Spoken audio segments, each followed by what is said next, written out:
Que las más ricas y abundantes bendiciones sean con cada uno de ustedes, amados hermanos. Les saludo en este momento, dando gracias a Dios por la bendición y la oportunidad de nuevo dirigirme a usted, estar juntos en esta transmisión para tener nuestro estudio de la palabra del Señor, nuestro tiempo de comunión, nuestro tiempo de adoración también al Señor.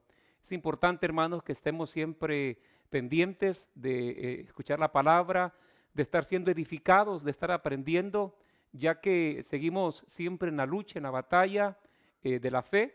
Y es importante, hermanos, que nosotros fortalezcamos nuestras convicciones por el conocimiento de la palabra del Señor. Los días viernes, hermanos, estamos siempre estudiando doctrinas bíblicas y de manera específica hemos iniciado el estudio, el recorrido por los temas acerca de los eventos futuros. Hemos estado estudiando algunas semanas antes de esta emergencia. Sin embargo, ahora queremos aprovechar para retomar estos temas. Ya iniciamos con el tema introductorio a los eventos futuros, que fue el tema acerca del principio de dolores, y esta noche vamos a estudiar un tema más. Así es que le invito, hermanos, que ya prepare a su familia. Usted que está en casita, hermanos, reúna a los suyos, de manera que quieta estemos pendientes, sin hacer otra cosa más que atentos a la palabra del Señor. Vamos a orar en esta oportunidad. Quiero recordarle que al final de la meditación de la palabra estaremos orando también. Tenemos peticiones que hemos recibido por las cuales queremos orar al Señor. Asimismo, agradecer al Señor por las vidas que han sido sanadas. Hemos recibido noticias de vidas por las que hemos estado orando, que nos han llamado compartiendo que el Señor ha sanado su enfermedad. Algunas que habían sido contagiadas con el virus también han sido sanadas, pero queremos orar porque hay otros hermanos también que en este momento están pasando prueba y dificultad, y quiero que nos unamos, hermanos. Así es que vamos a orar por nuestras familias aquí localmente, como también en Centroamérica, en México, y queremos también orar por nuestros hermanos en Europa, unos hermanos que están allá también queremos orar por ellos para que Dios los guarde, los bendiga. Así es que aprovechemos este tiempo, hermanos, de transmisión, gocémonos, vamos a orar, oremos juntos. Padre y buen Dios que estás en los cielos, te damos gracias, Señor, en esta hora, porque ya estamos reunidos, Señor, estamos en un mismo sentir, mis hermanos en sus hogares, en sus casas, las vidas, Señor, que se han conectado a esta transmisión, para que juntos podamos tener este tiempo para reflexionar en tu palabra, para aprender tu palabra, para ser edificados, para ser fortalecidos, Señor. Padre, te rogamos desde ya que tu mano de poder se pose en cada vida, que tu Espíritu Santo pueda llenarnos, Señor, pueda tocarnos en esta hora y podamos recibir de tu bendición. Gracias por esta semana, Señor, en la que hemos sobrevivido, hemos salido triunfantes, Señor, y nos presentamos ante tu presencia, pidiendo, Señor, una vez más, ser bendecidos por esta palabra. Toca, Señor, la vida de tu pueblo, guárdanos. En el nombre de Jesús, dirígenos en esta hora. Por Cristo lo rogamos y te damos gracias, Señor. Amén y amén. Vamos así como estamos, hermanos, a entonar una alabanza y adoración al Señor a capela en este momento, pero vamos a hacerlo con todo el corazón. Vamos a cantar ese canto que dice: vine a adorar a Dios, yo vine a adorar a Dios. Adore al Señor ahí, hermano, con los suyos, a sus hijos ahí que estén quietamente, reúnalos y cantemos juntos al Señor. Digamos juntos: vine a adorar a Dios, vine a adorar a Dios, yo vine a adorar su nombre, vine a adorar a Dios, vine a adorar a Dios, vine a adorar a Dios, yo vine a adorar su nombre, vine a adorar a Dios. Diga conmigo: Él vino a mi vida, fue un día muy especial. Cambió mi corazón, me mostró un camino mejor. Y esa es la razón por la que digo que vine a adorar a Dios, vine a adorar a Dios, vine a adorar a Dios, vine a adorar su nombre, vine a adorar a Dios. Digamos, santo, santo, santo, mi corazón te adora, mi corazón sabe decir, santo eres tú. No daré mi vida a nadie más que a Él. No daré mi vida a nadie más que a Él.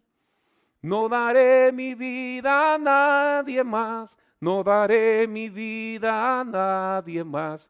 Porque solo Él me puede sostener. Una vez más, digámoslo. No daré mi vida a nadie más que a Él. No daré mi vida a nadie más que a Él. No daré mi vida a nadie más. No daré mi vida a nadie más. Porque solo Él me puede sostener. Aleluya. Gracias, Señor.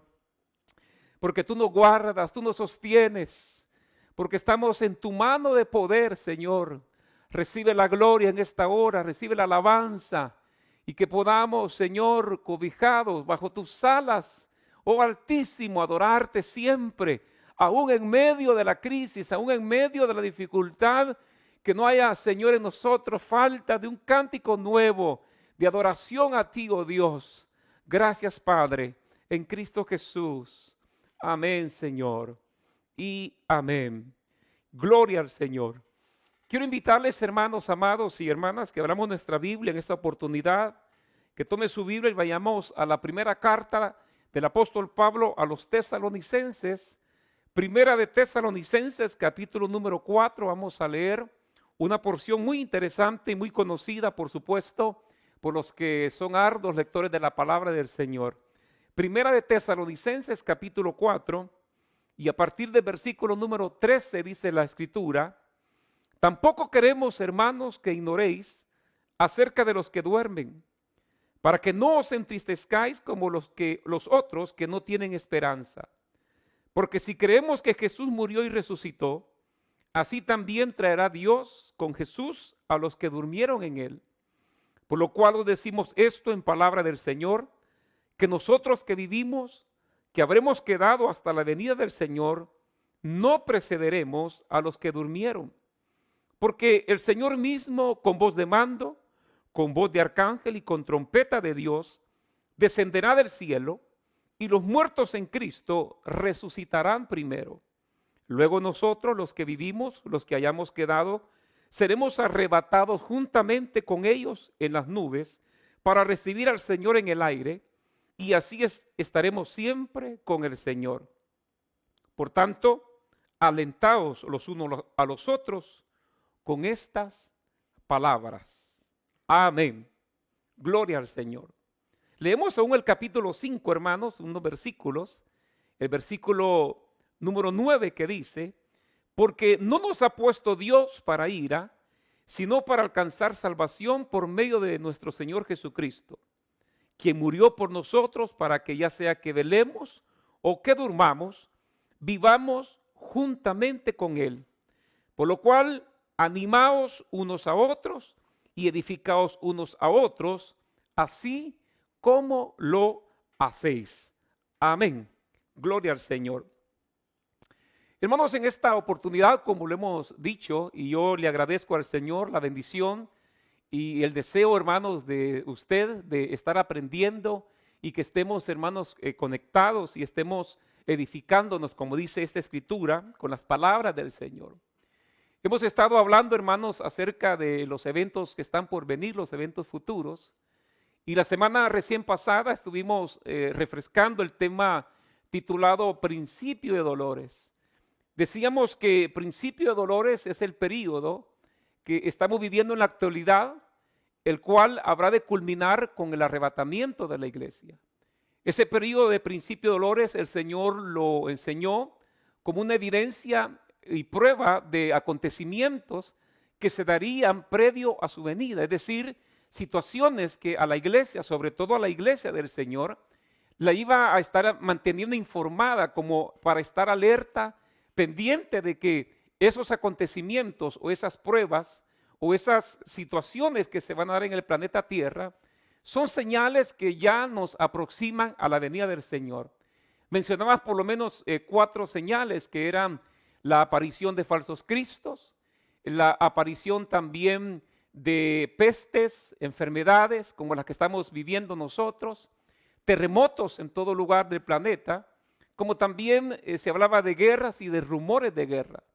Todo esto son acontecimientos que se han estado viviendo en la historia de la humanidad, pero de manera muy significativa han estado ocurriendo más persistentemente en los últimos tiempos.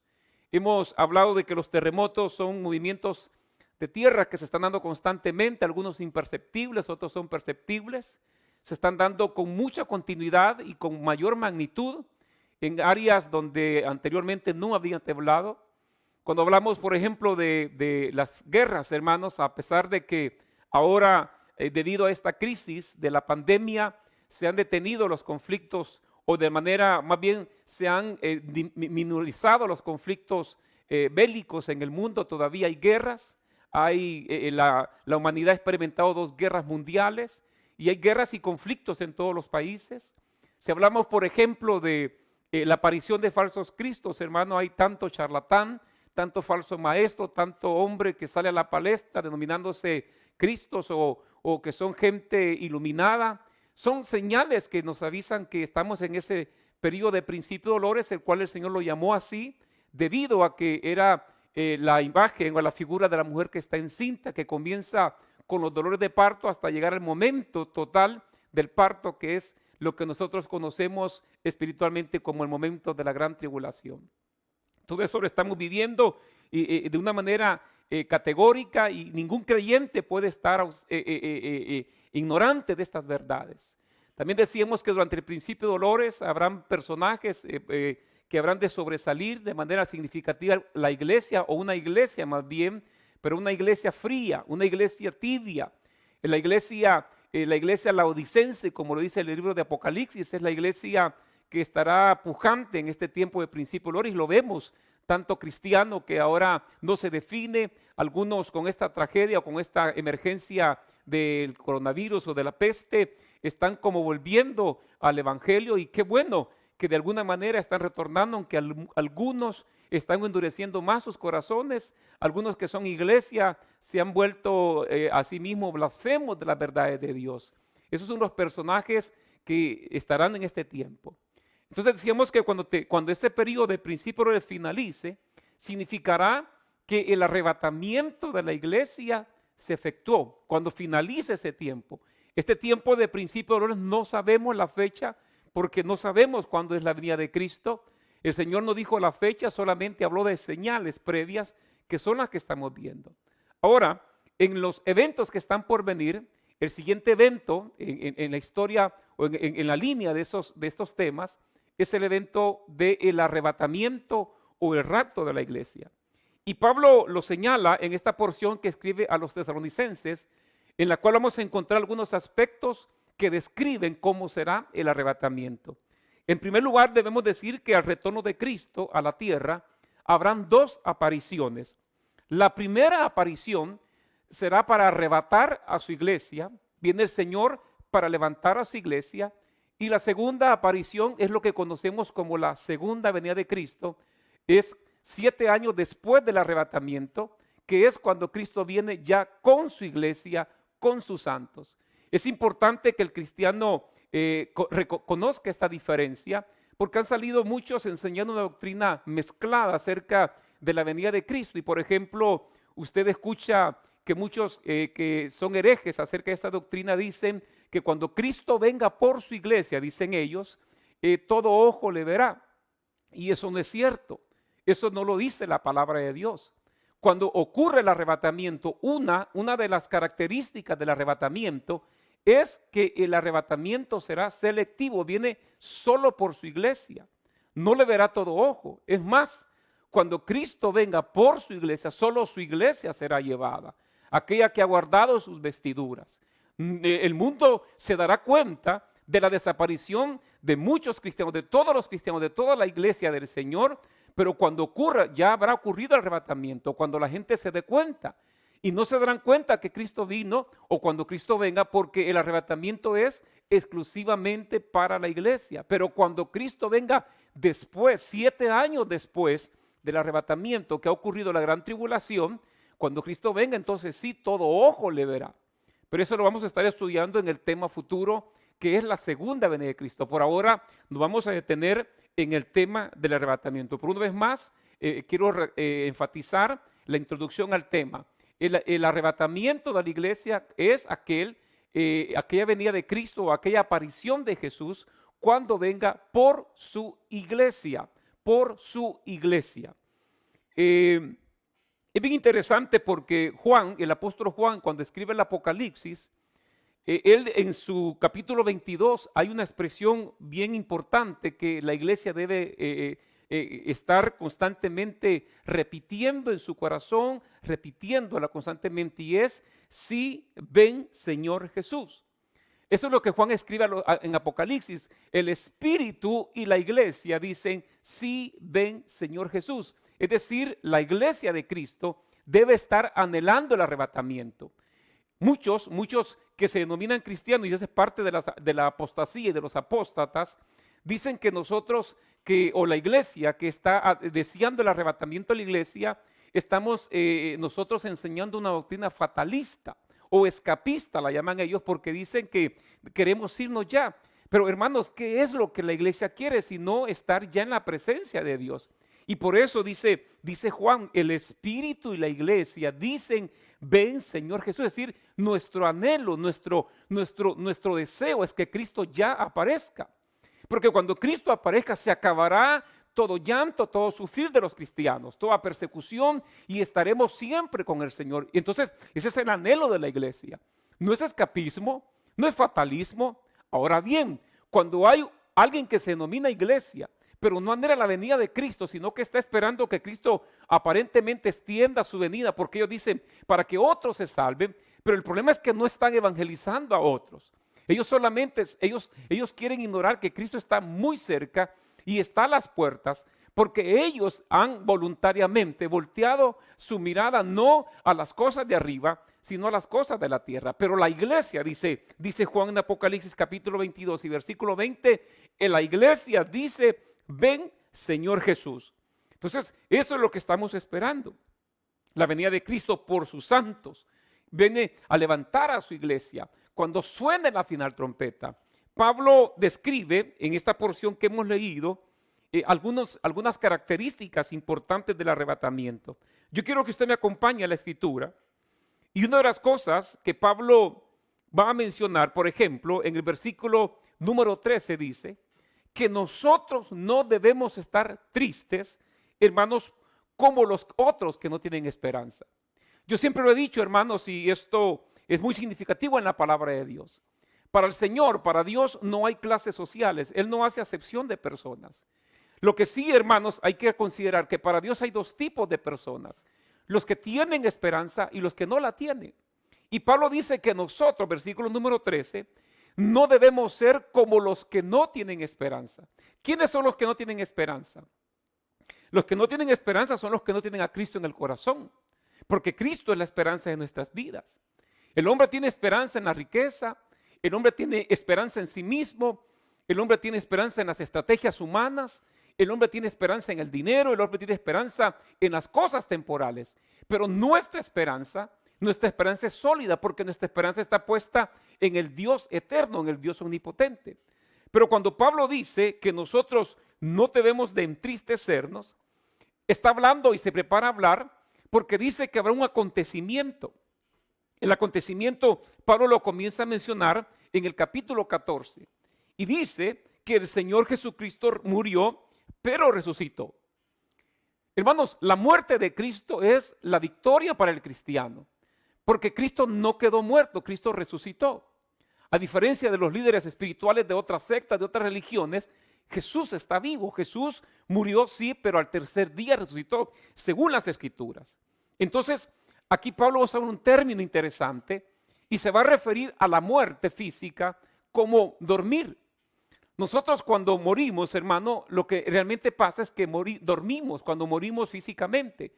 Cuando existe la separación del alma y del cuerpo, nosotros pasamos a dormir, a esperar en el Señor. Y el Señor dice que así como Dios trajo a Cristo de la muerte, también nosotros, los que dormimos, dice, en Él, vamos a ser traídos. Aquí está hablando de que habrá una resurrección.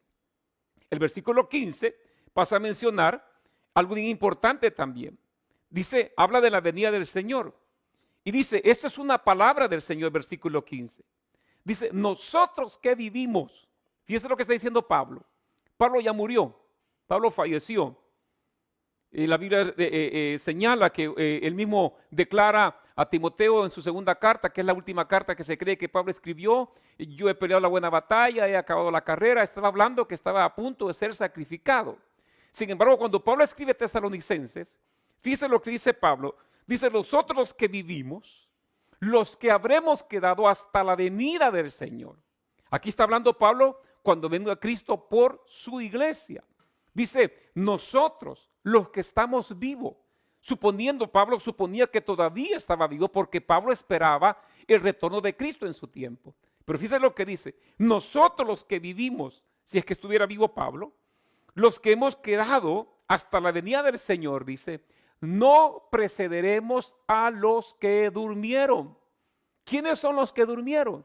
Los que murieron y murieron en la esperanza de Cristo. Los que murieron esperando ese retorno de Cristo. Como han muerto nuestros hermanos en Cristo, como los que han partido la presencia de Dios, que vivieron sus días esperando ver el glorioso retorno de Cristo. Ellos ahora están durmiendo, dice la palabra. Entonces dice Pablo, nosotros, dice, que estamos vivos, no precederemos a los que durmieron. Luego en el versículo 16, y este es algo importante del rapto, dice que el Señor mismo, dice, con voz de mando, con voz de arcángel y con trompeta del cielo, dice, y los muertos, dice, con trompeta de Dios descenderá del cielo. Esta es una característica del arrebatamiento. Dice que el Señor, Jesucristo, el mismo Señor. ¿Cuál mismo Señor? El Señor que fue alzado a los cielos. Si usted recuerda en el libro de los Hechos de los Apóstoles, cuando el Señor Jesús se reúne con sus discípulos antes de ser levantado a los cielos, aquellos ángeles que estaban observando a los discípulos y a los 120 que se habían quedado viendo el levantar de Cristo, los ángeles dicen, ¿qué hacéis vosotros? Este mismo Señor que habéis visto ser levantado, dice, es el mismo que volverá. Es decir, el mismo Señor Jesucristo es el que regresa por los suyos. Luego viene y menciona otro aspecto importante. Dice, los muertos en Cristo resucitan primero. Es decir, que cuando ocurre el arrebatamiento, los primeros que son levantados de las tumbas son los que murieron en Cristo. Por eso nosotros, hermanos, los cristianos, cuando un creyente muere, cuando fallece, cuando tenemos que sepultarlo y hacer un culto de acción de gracias, nosotros siempre decimos esto, de que nuestros hermanos se nos adelantan, porque ellos serán los primeros en ser levantados el día que Cristo venga por su iglesia. Aquí dice Pablo, dice, los muertos en Cristo, ellos resucitan primero, ellos llevan la ventaja, ellos van adelante.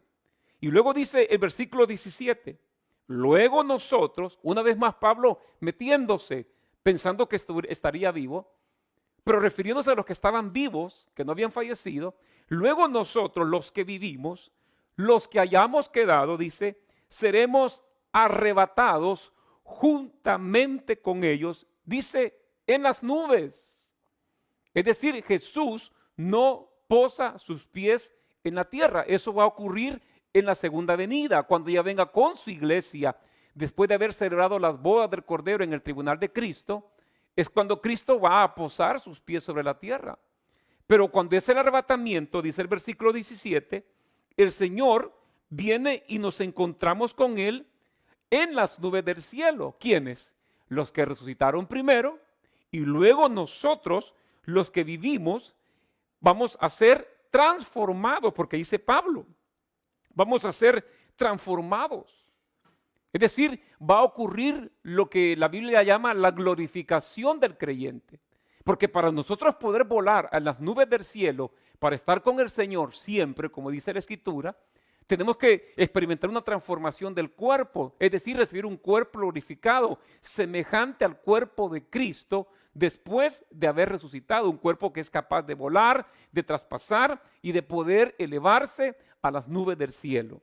Eso es lo que dice el versículo 17, dice, para estar con el Señor siempre. O sea, desde que ocurre el arrebatamiento, la iglesia del Señor va a estar unida con Cristo para siempre. Después del arrebatamiento de la iglesia vienen muchos acontecimientos importantes que vamos a ir estudiando. El primero, ya le digo, va a ser, hermanos, el tribunal de Cristo, donde ocurren las bodas del Cordero. Recuérdense que el tribunal de Cristo, para dar un anticipo, hermanos, es aquel, hermano, suceso en donde los cristianos, los creyentes, estaremos con el Señor y las obras de los creyentes serán recompensadas. Lo que hicimos como creyentes en el cuerpo, sea bueno y sea malo, será recompensado. Ahí no se estará juzgando si habrá salvación, porque solamente los salvos por la fe estarán en el tribunal de Cristo. Así es que es importante reconocer estas características. Luego, si usted me acompaña a la primera carta del apóstol Pablo a los Corintios, Pablo va a mencionar otras características del arrebatamiento. En la primera de Corintios, capítulo número 15 y versículo número 51, Pablo dice esta palabra: he aquí os digo un misterio, no todos dormiremos, pero todos seremos transformados. En un momento, en un abrir y cerrar de ojos, a la final trompeta, porque se tocará la trompeta, y los muertos serán resucitados incorruptibles, y nosotros seremos transformados, porque es necesario que esto corruptible se vista de incorrupción, y esto mortal se vista de inmortalidad. Amén. ¿Qué es lo que señala aquí como característica el apóstol Pablo? Dice que cuando ocurre el arrebatamiento, que en primer lugar lo llama un misterio, Pablo lo llama un misterio. Dice que cuando ocurra el arrebatamiento, que es un misterio, dice que nosotros seremos transformados de corruptible a incorruptible. El cuerpo que nosotros tenemos es un cuerpo corruptible. Cuando este cuerpo muere, cuando nosotros fallecemos, cuando hay la separación del alma y el espíritu del cuerpo, de la parte material, ocurre una descomposición. Eso es corrupción. Pero dice que nosotros vamos a ser transformados, va a ser algo instantáneo, que va a ocurrir en el momento del sonar de la trompeta. Quiero hacer un paréntesis, porque muchos hermanos tienen inquietud por qué se sonará trompeta o a qué se refiere con la trompeta, porque dice la final trompeta. Esto hace alusión, según los comentaristas, que, hermanos, cuando el pueblo de Israel tenía que moverse y ir a la batalla o ir a las guerras, o eran convocados para la oración, para poder mover a todo el pueblo, se sonaban trompetas. Y entonces el pueblo estaba alerta al sonar de cada trompeta. Cada trompeta tenía un significado. Entonces, esto es una figura. Cuando suena la trompeta significa que nos vamos, pero será instantáneamente. Pablo dice será en un abrir y cerrar de ojos. Esa expresión, abrir y cerrar de ojos, está hablando de que será de una manera inmediata, instantánea. No será ni milésimas de segundo, sino que será en un abrir y cerrar de ojos. Era la expresión para poder decir que será de la manera más rápida. Todo este tiempo que yo he estado hablando con ustedes, yo he cerrado los ojos, como usted también lo ha hecho, porque por naturaleza nuestros ojos se abren y se cierran de manera involuntaria. Imagínense, será en ese, como decimos comúnmente, pispillar de ojos, que así será la venida del Señor. Entonces Pablo agrega un elemento más. Habla de que será necesario que los cuerpos nuestros, los cuerpos corruptibles o corruptos de carne, sean transformados en cuerpos incorruptibles. Luego, hay otro aspecto importante que ocurre también en el arrebatamiento de la iglesia. Y en esto ha habido mucha argumentación, hermano, pero vamos a la luz de la palabra, hermanos, a dilucidarlo también. En 2 de Tesalonicenses, capítulo número 2, Pablo está hablando de algo bien interesante. 2 de Tesalonicenses, capítulo número 2, vaya conmigo a esta porción. Y esta porción, hermanos, es muy por nosotros conocida. Dice el versículo número 7 de 2 de Tesalonicenses 2. Dice, porque ya está en acción el misterio de la iniquidad. Solo que hay quien al presente lo detiene, hasta que él a su vez sea quitado de en medio. Y entonces se manifestará aquel inicuo a quien el Señor matará con el espíritu de su boca y destruirá con el resplandor de su venida. Inicuo, cuyo advenimiento es por obra de Satanás, con gran poder y señales y prodigios mentirosos. Aquí hay algo importante, hermanos, que hay que señalar. El apóstol Pablo dice que ahora, está hablando como que si estuviera en su tiempo, pero está dejando para la iglesia de todos los tiempos hasta que sea levantada. Dice que está operando en el mundo el misterio de la iniquidad. El misterio de la iniquidad entendemos, hermano, que es una estrategia demoníaca, es una estrategia satánica, es decir, podemos definir un espíritu, un ambiente, una sensación que está en el mundo. Y dice que este misterio de iniquidad está siendo frenado, dice el versículo 7, al presente hay alguien que lo detiene. Esa manifestación demoníaca, ese poder, y voy a decir algo, esa manifestación del misterio de iniquidad se concentrará en la persona del anticristo, que es un personaje que durante la gran tribulación tendrá mucha participación y lo vamos a estar estudiando también. Entonces dice Pablo que ya ese misterio ya está. Es aquel misterio que quiere destruir, influir en la iglesia para que la iglesia se aparte, sea arrastrada a la idolatría, sea arrastrada al ecumenismo, sea arrastrada a la blasfemia, a la herejía, a la apostasía. Ese misterio está operando, pero hay alguien, dice, que lo detiene, dice. Versículo número 7. En este momento hay alguien que lo detiene. ¿Y quién lo detiene? Recordemos, hermano, que todavía está la iglesia ahorita.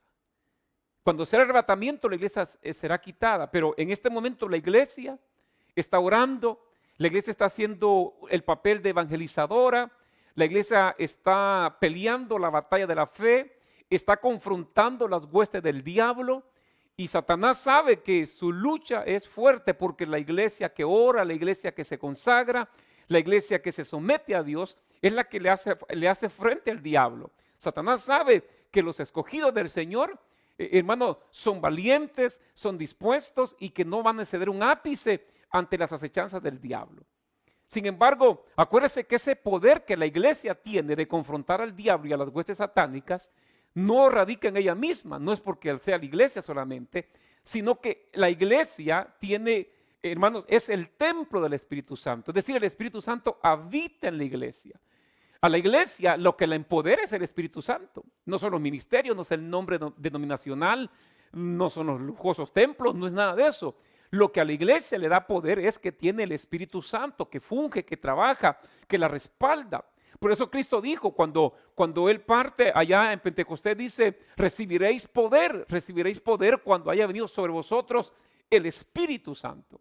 Y daréis un testimonio eficaz. Entonces, ¿qué es lo que detiene en este momento a ese misterio de iniquidad? Es la iglesia que está siendo respaldada por el Espíritu Santo. Pero dice más adelante, pero llegará un momento, versículo 7, que Él, fíjese, Él a su vez sea quitado de en medio. Es decir, se está refiriendo que va a ser quitado de en medio. Ese poder que la iglesia va a ser quitada Y por ende, esa facultad o esa labor, vamos a decir, que el Espíritu Santo tiene de cuidar y empoderar a la iglesia, se va con la iglesia porque la iglesia ya no lo necesita. Ya no necesita ese poder, ya está con el Señor, va a estar con el Señor. Entonces dice, cuando es quitada la iglesia, versículo número 8, entonces se va a manifestar el hombre inicuo, el anticristo, el cual dice Pablo, el Señor lo va a destruir más adelante. Pero fíjese, inmediatamente la iglesia es arrebatada, va a aparecer en escena el anticristo. Y es interesante esto que quiero señalar. Significa, hermanos, amados, que si el arrebatamiento está muy cerca, porque estamos viendo al principio dolores y estamos a punto de ser arrebatados, significa, hermanos, que es muy posible que el anticristo ya está en el mundo, ya está en escena, solamente que al momento, dice, lo detiene la iglesia, porque la iglesia está todavía clamando, todavía orando, todavía predicando, porque las almas se salen, porque todavía hay una cosecha de almas que levantar, todavía hay tiempo de salvación, todavía hay tiempo de misericordia. Pero cuando se ha quitado la iglesia, entonces se aparta esa facultad del Espíritu Santo y se va a manifestar, dice el hombre inicuo, el anticristo. Pero puede ser que ya esté en escena en el mundo. Ahora, otro aspecto importante del arrebatamiento. Ya hablamos de cómo va a ser. Dice primeramente que suena la trompeta en un abrir y cerrar de ojos. Los muertos en Cristo resucitan primero. Luego los que vivimos, los que hayamos quedado, los que logramos sobrevivir hasta ese momento, seremos transformados, seremos llevados con el Señor y juntamente con la iglesia se va también esa facultad del Espíritu Santo de cuidarla, porque ya no se necesita. Ya la iglesia ya finaliza su carrera y se va a vivir, a morar con el Señor. Eso es lo que hemos hablado. Ahora, quisiera hablar también de este aspecto importante del arrebatamiento. Y es, hermanos, ¿cuáles son los objetivos que el Señor persigue con el arrebatamiento? ¿Cuáles son las razones? ¿Cuáles son los propósitos que el Señor enseña acerca de por qué viene a llevar a su iglesia? Específicamente son dos. El primer objetivo, hermanos, que lo menciona la Biblia, es porque el Señor quiere desposar a su Hijo con la iglesia. Acuérdese, hermano, que la figura bíblica es que la iglesia es la novia del Señor. La iglesia es la novia del Señor y como toda una novia llegará a ser su esposa, la esposa del Cordero. Juan, el evangelista Juan, en el capítulo 19 de Apocalipsis y versículo número 7 dice esta palabra. Dice, gocémonos y alegrémonos y démosle gloria, dice, porque han llegado las bodas del Cordero y su esposa se ha preparado y a ella se le ha concedido que se vista de lino fino, limpio y resplandeciente, porque el lino fino es las acciones justas de los santos. Y el ángel me dijo, escribe, bienaventurados los que son llamados a la cena de las bodas del Cordero. Y me dijo, estas son palabras verdaderas de Dios. Apocalipsis 19, del 7 al 9. Fíjense lo que dice Juan. Dice, en la visión de Juan del Apocalipsis, dice que el ángel le mostró unas bodas.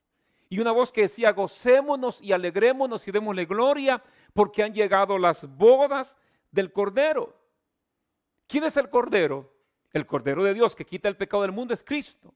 Él es el esposo, Él es el Cordero.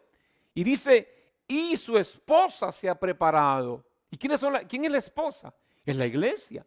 Pero ahí ella es la esposa, es decir, ahí se están realizando las bodas del Cordero después del arrebatamiento. ¿Y con quién se está realizando? De Jesús con su iglesia, con todos los creyentes, los santos, los justos, que están, dice, ataviados, vestidos de las obras que han hecho.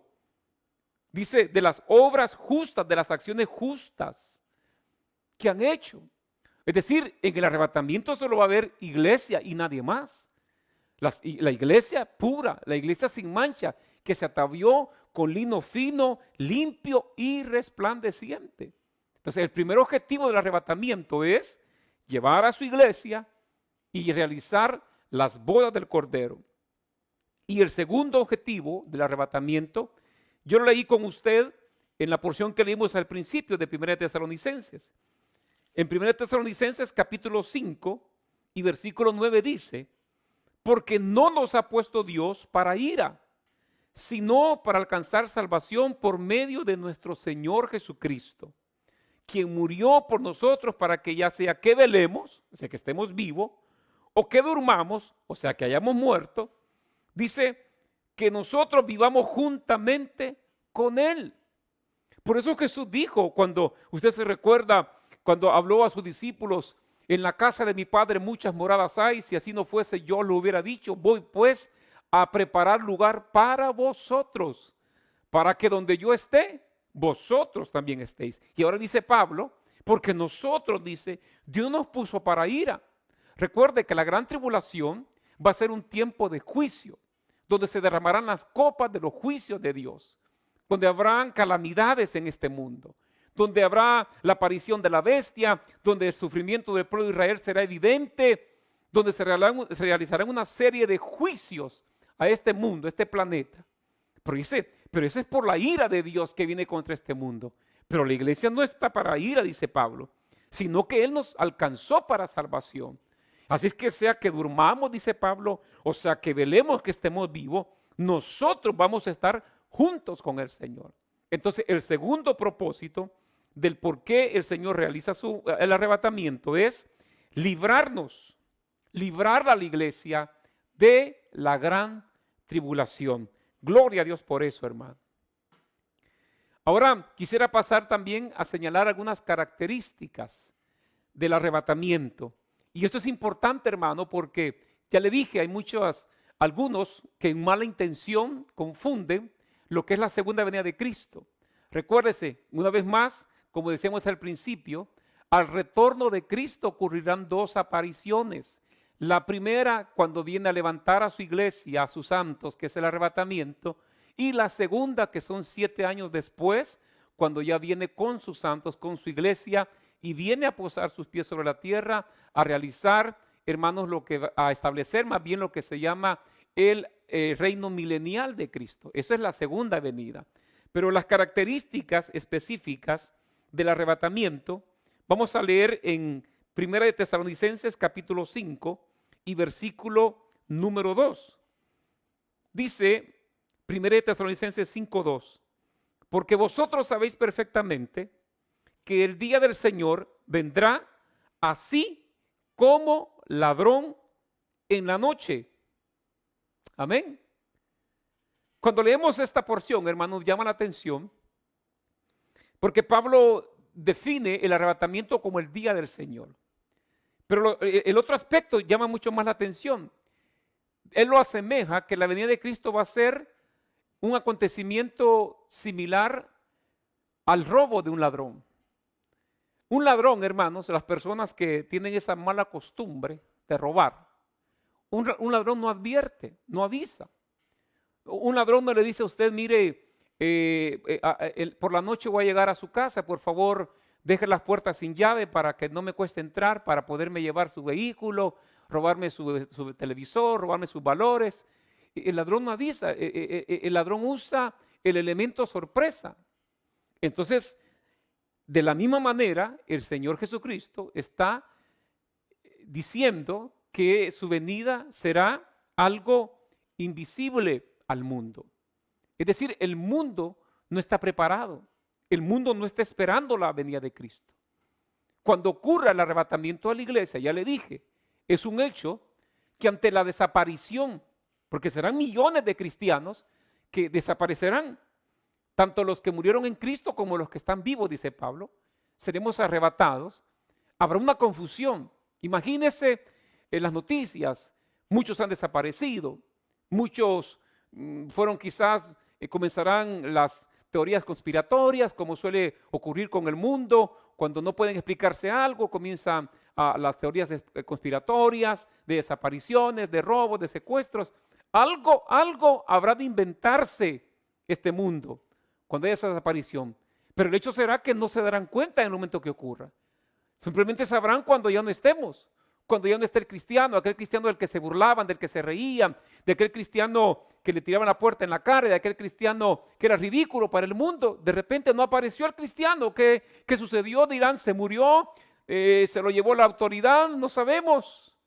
Lo que pasó es que Cristo vino y se lo llevó. Aleluya. Entonces el arrebatamiento será no visible al mundo. Otra característica del arrebatamiento también, Pablo lo menciona en la primera carta, cuando habla del misterio. Si usted se recuerda que leemos el misterio, dice Pablo que sonará la trompeta y que será en un abrir y cerrar de ojos. Una vez más, es decir, será instantáneo, no será un proceso, no será cosa de minutos ni de segundos, será algo instantáneo, en un abrir y cerrar de ojos. Es decir, no hay tiempo que perder, nos vamos con el Señor. Luego, en Mateo capítulo 24 y versículo 42, el Señor dice una palabra muy interesante. Mateo 24, 42 dice, velad pues, porque no sabéis a qué hora ha de venir vuestro Señor. Pero sabed esto, dice, que si el padre de familia supiese a qué hora el ladrón habría de venir, velaría y no dejaría minar su casa. Por tanto, también vosotros estad preparados, porque el Hijo del Hombre vendrá a la hora que menos penséis. Y aquí me detengo un momento, hermanos. Aquí vamos a hablar acerca de que el arrebatamiento será instantáneo, o más bien será súbito y será inesperado. Fíjese lo que dijo el Señor. Él recomendó estar velando porque no saben la hora, dice. Ustedes no saben la hora, pero esto sí, dice. Esto sí tienen que saberlo. Y hace el ejemplo del padre de familia que dice, si el padre de familia sabe que el ladrón va a venir, entonces, ¿qué estaría haciendo el padre de familia? Dice que estaría velando. Y es lo que nosotros haríamos. Si yo sé que anda un ladrón merodeando allá afuera, si yo sé que hay reportes de que en la cuadra, en mi colonia, en mi pasaje, en mi localidad anda un ladrón suelto, ¿qué es lo que yo voy a hacer? Yo voy a estar pendiente. Yo no me voy a estar desconfiado con la puerta abierta, como muchas personas ahora dicen, hermano, yo con el virus no me preocupo, yo no me preocupo. Ajá, pero cuando usted se infecte, quiero verlo cómo va a sentirse. Aquí está hablando una advertencia, que hay que tener cuidado, hay que estar velando, dice. Dice que el padre de familia, lo que va a hacer, si sabe, y ya le dieron la noticia, de que el ladrón inminentemente va a pasar por su casa, lo que hace él es estar velando. ¿Y qué es velar? Es prepararse, es acondicionar todo. Entonces la iglesia sabe que el Señor viene como con el elemento sorpresa, en cualquier momento, a la hora que menos piense, de manera súbita, de manera inesperada. Entonces la iglesia debe estar velando. ¿Cómo? ¿Dormida en sus laureles? ¿Haraganeando? ¿Fría? ¿Opacada? ¿Tibia? No, como las vírgenes con aceite en sus lámparas, no prestándole a otros, no como esos cristianos que se andan quejando que todos andan mal, que todos son hipócritas. Mire cómo está su vida, porque viene por usted, Señor, no por nosotros solamente, viene por usted. Usted debe velar, yo debo velar. Y velar es estar siempre pendientes al Señor, presentes al Señor, orando, meditando la palabra, cumpliendo la palabra, haciendo la obra de Dios. Eso es velar. Eso debe estar diciendo la iglesia. La iglesia no puede estar tranquila diciendo, no, Cristo no viene. No, el Señor todavía no viene, se va a tardar, después de la fiebre va a venir, después del virus. Hermano, usted y yo no sabemos cuándo puede venir. Lo que sí que las señales nos señalan, nos muestran que Cristo está muy cerca. Dijo el Señor, velad y orad porque no sabéis el día y la hora, no sabéis cuándo será el tiempo. Y una característica para finalizar de, hermanos, el arrebatamiento. Esto lo encontramos en la carta a Pedro, cuando dice en el capítulo 2 y versículo 9, ¿sabe el Señor librar de tentación a los piadosos y reservar a los injustos para ser castigados en el día del juicio? Una vez más, es primera de Pedro, capítulo número 2 y versículo 9. Dice la escritura de la manera siguiente, sabe el Señor librar de tentación a los piadosos, dice. Y dice, y reservar a los injustos para ser castigados en el día del juicio. Amén. ¿Lo notó, hermano? ¿Qué es lo que está diciendo aquí el Señor?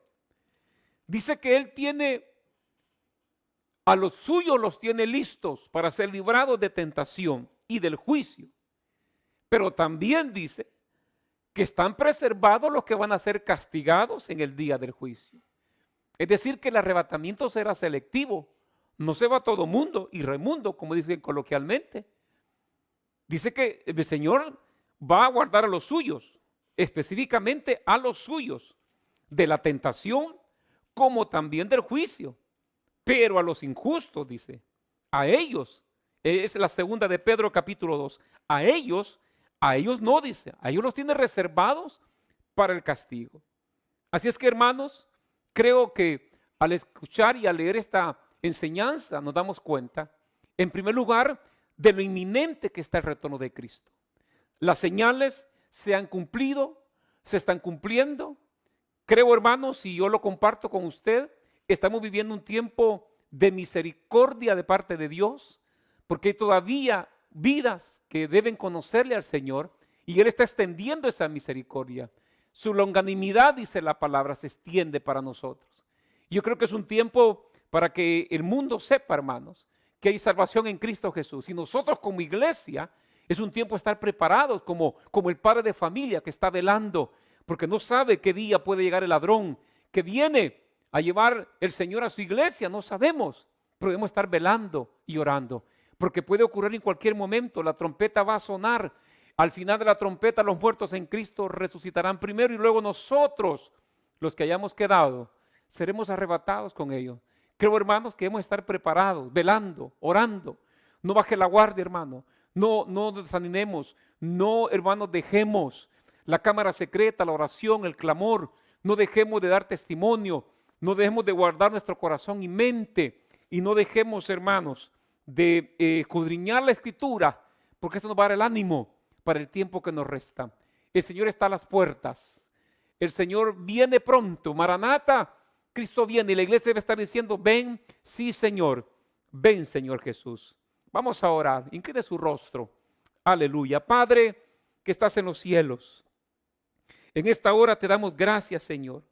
Gracias por este privilegio maravilloso de estudiar las Escrituras, de poder, Señor, a través de tu palabra ser edificados, pero también ser consolados y recibir estímulo y ánimo para continuar la carrera unos días más, Señor. Sabemos, Señor, en tu palabra tú lo enseñas, que no hay fecha de tu retorno. No sabemos el día ni la hora, pero que tú vienes, Señor. Y queremos estar preparados, queremos estar vigilantes, alerta en todo tiempo, Señor, con nuestras lámparas encendidas y llenas del aceite de tu Espíritu. Estar vibrando, Señor, por la llenura de tu Espíritu. Estar, Señor, testificando, estar alabando tu nombre, Señor. Quita toda frialdad de la vida de tu pueblo. Prepáranos, ven, Señor Jesús. Ven, Señor Jesús, te anhelamos. Queremos tocarte, Señor, queremos ver tu gloria. Queremos estar contigo, tu iglesia. Ama tu venida, oh Dios. Amamos tu venida, amamos tu venida. Ven, ven por tu iglesia, Cristo. Levanta tu iglesia, oh Dios, para que acabe todo llanto, todo dolor, toda miseria, toda tristeza y podamos vivir contigo, Señor. Y ten misericordia de los que no te conocen, de aquellas vidas, Señor, que están destinadas para salvación. Tócales en este momento, salva vida, Dios, restaura corazones y atrae a aquellos que se han alejado, Dios, que andan jugando, que han perdido la fe. Restaura en ellos su amor por ti, oh Dios. En Cristo Jesús, Padre, lo pedimos, lo rogamos, Señor. Y te damos gracias, Padre. Amén, Señor. Y amén. Yo quisiera que oráramos, hermano, como lo hemos dicho, por algunas vidas. Yo quiero agradecer al Señor porque El Señor ha sanado también. Tenemos vidas que están ya en recuperación. Ya nos hemos dado cuenta que ya salieron del peligro, pero también tenemos noticia de hermanos y hermanas que han sido diagnosticados con virus, hermanos, y ellos testifican en primer lugar, hermanos, que es una situación muy terrible. Hermanos, yo quisiera, antes de orar, no sé cómo hacerle conciencia, no sé qué tipo de cristiano usted sea, hermano, con todo respeto, pero lamento mucho esa apreciación de gente que más suenan charlatanes, que quieren como a nosotros encarar nuestra fe diciendo que si no tenemos fe, para andarnos escondiendo o no saliendo. En primer lugar, nosotros somos temerosos de Dios y eso nos indica que debemos acatar toda instrucción de las autoridades que sean en bien común. No se nos impide predicar la palabra, se nos impide y se impide a la población no reunirse. Sin embargo, estamos predicando la palabra y los medios masivos los estamos utilizando. Pero cuando escucho a un creyentes o supuestos creyentes que se burlan diciendo que si no tenemos fe, yo no quisiera que le llegara la enfermedad o ningún tipo de enfermedad. Pero yo quiero decirles algo. Nuestros hermanos que están padeciendo este virus, que se contagiaron porque ellos estaban en un lugar de trabajo y alguien estaba contagiado y no informó y ellos salieron contagiados o se transportaron a su casa o fueron al supermercado y de alguna manera adquirieron el virus de manera descuidada, no porque lo andaban buscando y están padeciendo eso. Hermanos, ellos mismos testifican que es doloroso. Estamos ante una enfermedad que no tiene cura por el momento. Estamos ante una enfermedad grave, impredecible. Los síntomas son variados. A veces los síntomas son, es asintomática más bien, no presenta síntomas. Es algo muy raro. Sí, solo el Señor lo puede sanar y el Señor está obrando maravillas. Nosotros tenemos testimonios de vidas que han sido sanadas. Pero yo quiero decirle, hermano, que el cuidarse no es no confiar en el Señor, el cuidarse es ser sabio, es ser entendido. Eso es ser sabio, eso es cuidarse. No es dudar en el Señor, es seguir un lineamiento que es para bien. Entonces yo le voy a suplicar, hermano, que si usted le rodea a ese tipo de personas que le atacan, ignórelos. Son gente ignorante, son gente que no sabe y que ojalá quiera Dios que no le vaya a dar esta enfermedad o ninguna otra enfermedad. Porque yo sé que muchos en su lecho de enfermedad van a comenzar a clamar a Dios, pero están en esa enfermedad por imprudentes, por descuidados, por indolentes, por faltos de sabiduría, por faltos de sentido común. Pero yo le ruego a usted, hermano, que seamos sabios, queremos estar bien, queremos estar sanos, porque después de que esta situación, si se disminuyen los casos, si se logra vencer, encontrar una cura por la ciencia, nosotros vamos a seguir predicando la palabra y contra el pecado, pero queremos estar bien para nuestras familias, para los nuestros también. Así es que hágalo por usted, hágalo por sus seres queridos, respete, siga indicaciones. Aquí en Los Ángeles es ley andar cubierta la boca, aunque se rían de usted, hermano. Aunque le hagan burla a la gente ignorante, déjelos. Cúbrase, protéjase por sus hijos, por usted, porque después de esto, hermano, si el Señor no ha venido, si el arrebatamiento no ha ocurrido, vamos a seguir haciendo la obra del Señor. Así que vamos a orar. Vamos a orar por nuestra hermana Rosa Bertetón, por Rodolfo Mendoza, por Adolfo Mendoza, por Alejandro Mendoza también, por el pastor Teodulo Villa allá en Nueva York.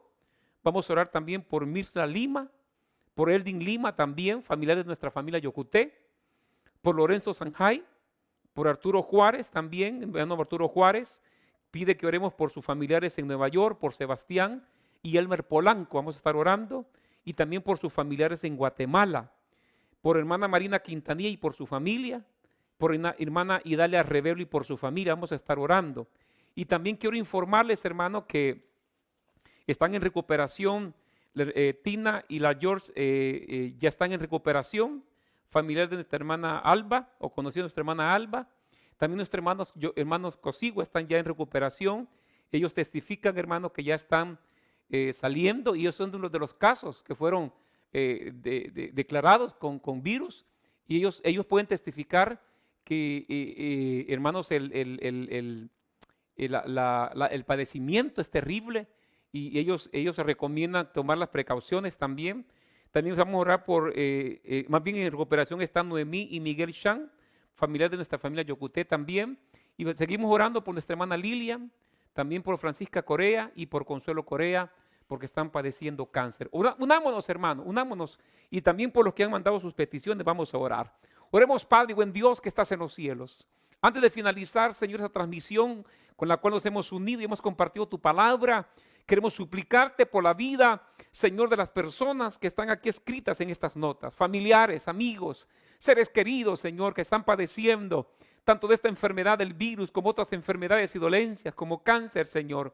Rogamos en el nombre de Jesús que pongas tu mano poderosa, Dios.